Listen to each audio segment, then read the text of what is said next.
शराबबंदी तो लागू नहीं हुआ था, लेकिन इस बात के पक्षधर थे कि सब लोगों को ये मालूम हो और लोग इसके लिए प्रेरित हों। तो उसके लिए मद्य निषेध दिवस हम लोगों ने 26 नवंबर 2011 को किया था और 26 नवंबर 2005 में हमने मुख्यमंत्री पद का शपथ लिया था।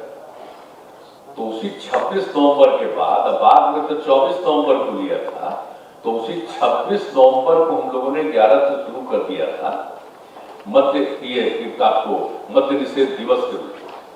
अब उस बीच में खूब प्रचार प्रसार होता रहा, लेकिन शराबबंदी तो कम नहीं हो रही थी, बढ़ती ही जा रही थी। और उसमें जो नियम और कानून हम बनाए तो सरकार की आमदनी भी बढ़ रही थी। सारा जब इधर उधर करते थे तो उसमें हम लोगों ने जो नियंत्रित किया, उसके हिसाब से जो अपने नियम बनाए तो काफी होने लगा और सरकार को तो उसके चलते टैक्स के रूप में 5,000 करोड़ रुपया तक पहुंच गया था। लेकिन एक बात जो थी, जो आप सब लोगों को हम बराबर बता देते हैं कि 2015 में ही एक मीटिंग हो रही थी महिलाओं की और सब लोगों की, और उसमें अपना भाषण दे करके हम वापस चले गए थे। तभी महिलाओं ने खड़ा होकर के कहा कि आप जो है शराबबंदी लागू कीजिए। तो फिर लौट करके आ करके हमने कह दिया कि अगर अगली बार हम चुनाव जीत जाएंगे तो शराबबंदी लागू करेंगे 15 में। तो 15 में चुनाव हुआ, जीत गए, तो उसके बाद ही हमने फिर शुरू करवा दिया एक चीज। और हमारे यहाँ पर बैठे हुए हैं पाठक जी, के पाठक जी को उसी समय इस विभाग का हमने जिम्मा दिया था।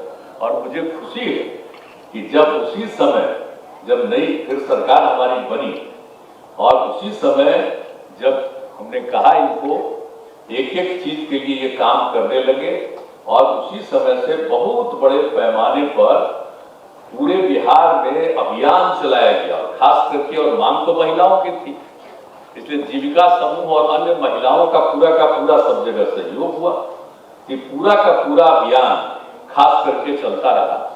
और अंत में उसकी सब करते रहे हम लोग, क्योंकि जो अगली बार इसके लिए हम लोग लागू करेंगे तो उसके लिए कानून हम लोगों को करना पड़ेगा। और हाउस में तो एक नए साल में तो वही जो हम लोगों ने शुरू कर दिया 2016 में, यानी 1 अप्रैल तो लागू कर दिया। तो उस समय तो हम लोगों ने सब प्रचार किया था, गांव में ही ज्यादा ये किया। तो हमने कहा कि भाई जो भी है देसी शराब विदेशी शराब सब देहाती इलाकों में बंद हो जाएगा, और शहरी इलाकों में कुछ खास करके जहाँ पर है वहां पर तो हम लोगों ने कहा कि भाई ठीक है देसी शराब वहां भी बंद है, लेकिन जो बड़े शहर है वहां पर हमने कहा कि अभी विदेशी शराब चल सकता है।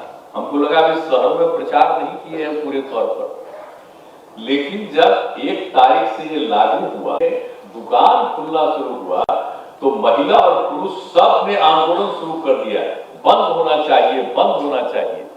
तो वही चल रहा था हमारा हाउस। हमने 4 दिन देखा और 4 तारीख को ही रात में ही बैठक किया, कैबिनेट भी किया, और 5 तारीख को ही कैबिनेट करके हम लोगों ने शहरी क्षेत्र में भी जिसको हम कहते विदेशी शराब की अनुमति कुछ शहरों में दिया था उसको भी बंद कर दिया। यानी 1 तारीख से शुरू हुआ और 5 तारीख से फिर और बचे हुए कुछ शहरों में भी जो विदेशी शराब था उसको भी बंद किया। अब इसके लिए तो पूरे तौर पर चलता रहा, और हम लोग तो 2-3 महीना जगह जगह घूम करके और लोगों की बात सुनते थे कि भाई आप लोग बताइए क्या अनुभव है। और कितना बढ़िया बढ़िया महिलाओं ने जगह जगह बताया।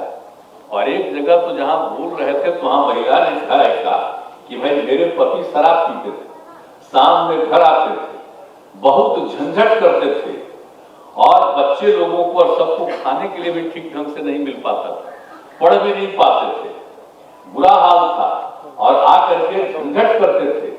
लेकिन जब से शराबबंदी लागू हुआ उन्होंने शराब पीना बंद किया, और अब शाम में लौट करके आते हैं तो मुस्कुराते हैं और बाजार से सब्जी वगैरह लेकर के आते हैं। अब सबको खुशी होती है और घर का भी काम करते हैं।